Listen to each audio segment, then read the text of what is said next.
السلام عليكم، معاكم مروز كيك. اليوم نسوي كيكة الكوب. خبزت كيكة فانيليا، تقدرون تستخدمون اي نكهة تحبونها. دخلتها الفرن لمدة 30 دقيقة على حرارة 180، وهي شكلها لما جهز. بديت اقطع الكيكة. هذه الكيكة طلعت لي 3 شرائح.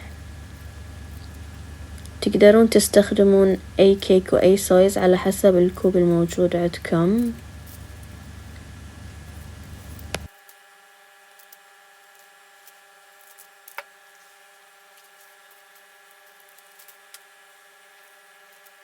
حاولت إني أخليهم متساويين قد ما أقدر.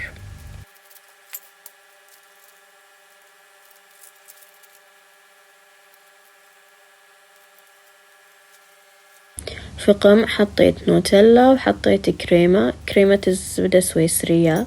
تقدرون تستخدمون أي كريمة موجودة عندكم. وبديت أقطع حسب مقاس الكوب وأركب الطبقات.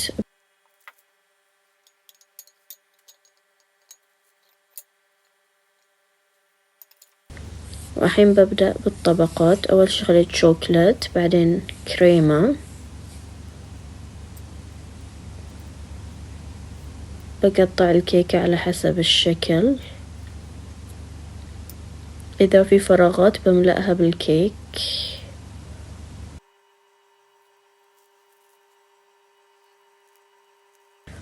وأكرر نفس الخطوات بالترتيب. وفي هذا المقطع بتشوفون إني أضفت كيك، لأنه ما حبيت يكون الكيك كله كريمة، بيصير واجد دسم. الطعم بيكون أوفر، ففضلت إني أحط كيك زيادة فيه. عقب ما خلصت الطبقات بديت أرتب الشكل النهائي وأنظف الكوبة عن الكريمة الزايدة.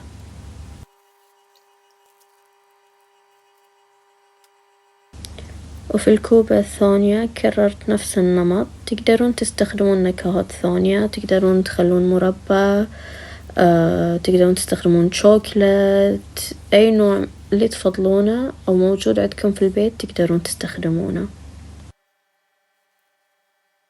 مليت كل الفراغات بالكيك الزايد.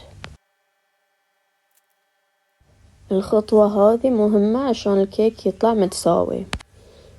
قسمت الكريمة إلى نصين، نص استخدمت اللون الأخضر والنص الثاني استخدمت اللون الوردي.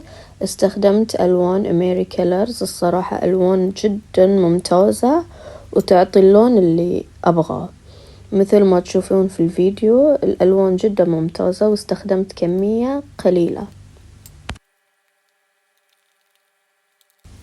استخدمت قمع حق لون الوردي، وهو اللون اللي بكتب فيه أو برسم فيه، فهو الوحيد اللي استخدمت له قمع.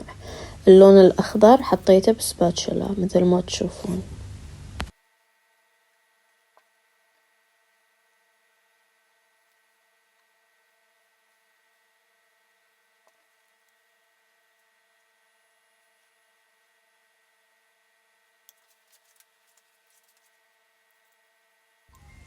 في البداية اشتغلت في سباتشولا صغيرة ترتب، بس النتيجة ما كانت اللي أبغاها، مو المثالية، فاستخدمت سباتشولا كبيرة حقت الكيك، وما شاء الله يعني صار نتيجة شبه مثالية. استخدمت اللون الوردي حق الكتابة، وكتبت كلمة love، ورسمت قلوب صغار تناسب بالكوب.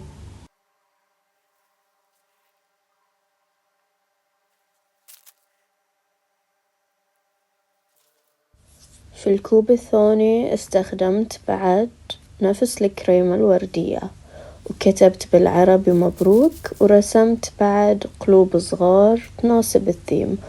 وما شاء الله طلع جدا جميل. وإذا عجبتكم الفكرة جربوها. أشوفكم في الفيديو الجاي.